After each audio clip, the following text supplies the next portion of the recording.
I had always felt like Mia's house was my second home.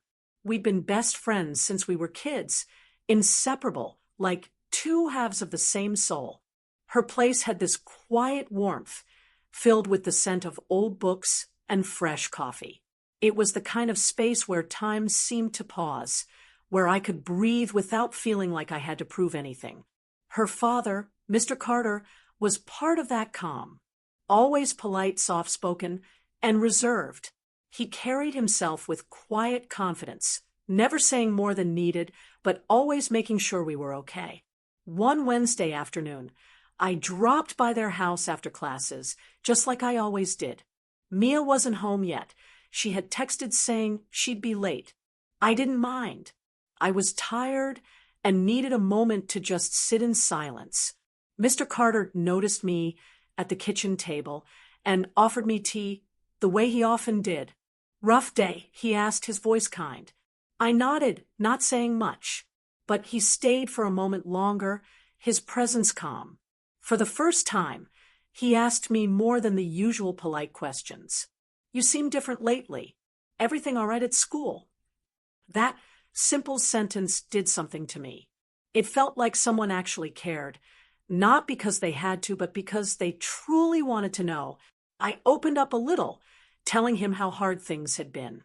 The pressure, the loneliness, feeling like I was drifting even when surrounded by people. He listened without interrupting, no judgment in his eyes. Just patience. It wasn't a long conversation, but when I left that day, I felt oddly lighter, like someone had reached in and untangled a knot I hadn't even noticed was there. From that day on, things felt slightly different. I wouldn't call it dramatic, but there was a shift. Whenever I visited, and Mia wasn't home yet, or stepped out for a bit, he would ask how I was. He never pried, but he asked the kind of questions that made me feel seen. We talked about little things, what I wanted to do after college, books I was reading, what made me happy. There was something comforting in how easily he listened. No rushed advice, no distractions, just attention. One time he told me, "You carry a lot on your shoulders for someone so young." I looked at him, surprised. No one had ever said that to me. It was the first time I felt like someone saw the weight I was carrying. I didn't tell Mia about these conversations, not because they were secret, but because I didn't know how to explain them. They felt private, like something unfolding quietly inside me. I didn't know what it was exactly, just that his kindness started to stay with me long after I left their home.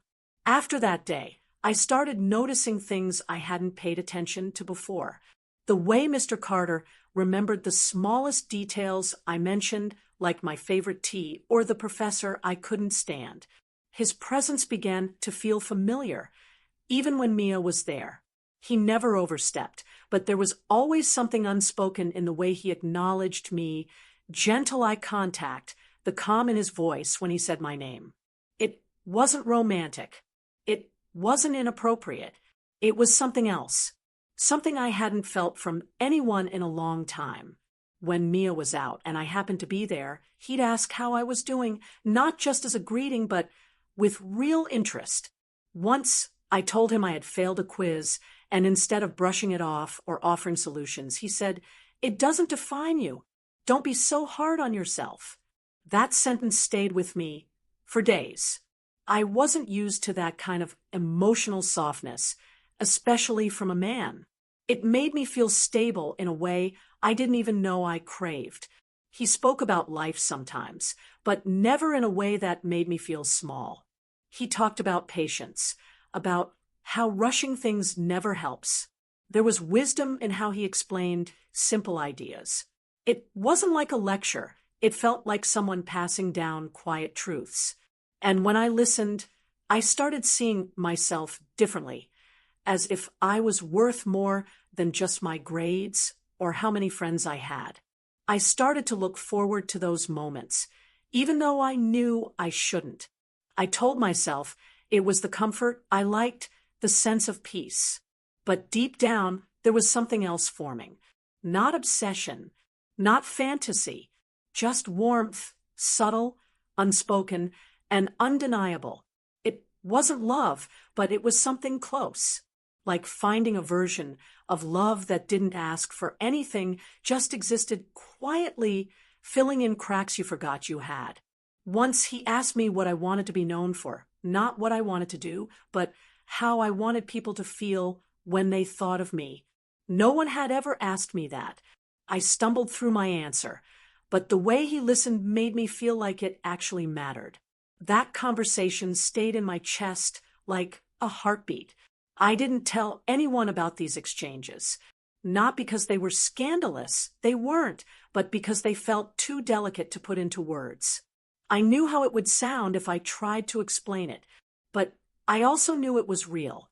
His kindness was real. His presence meant something. And slowly, I began to realize that his care was affecting me more deeply than I'd planned for.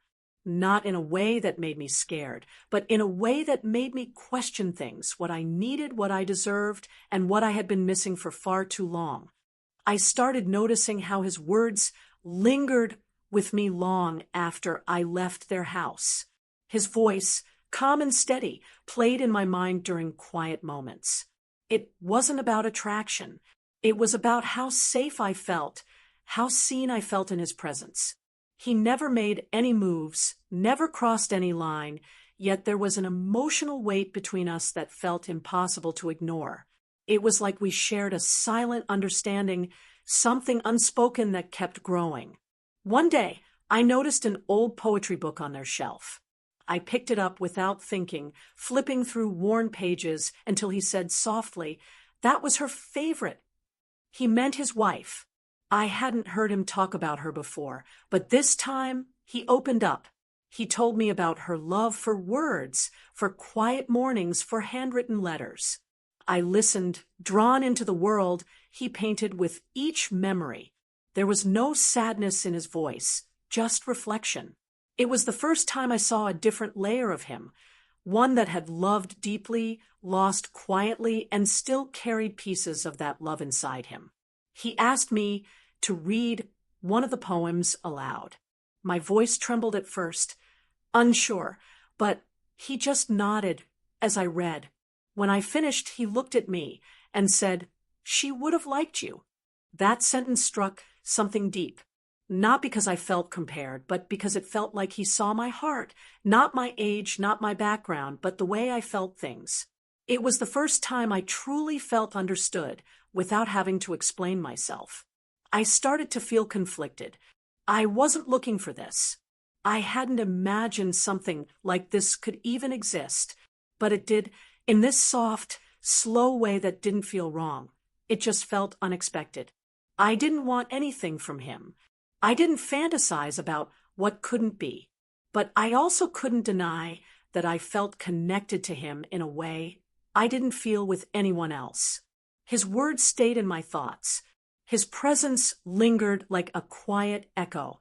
I found myself wondering what it meant to feel drawn to someone whose role in your life was never supposed to be this complex. But it wasn't about age. It wasn't about roles. It was about emotion, raw, real, and quietly growing between shared spaces and silent glances. I started to wonder what would happen if I kept coming over, if this connection kept growing. I wasn't sure where it would lead, but I knew I couldn't ignore it, not because it demanded anything from me, but because it made me confront what I was really craving.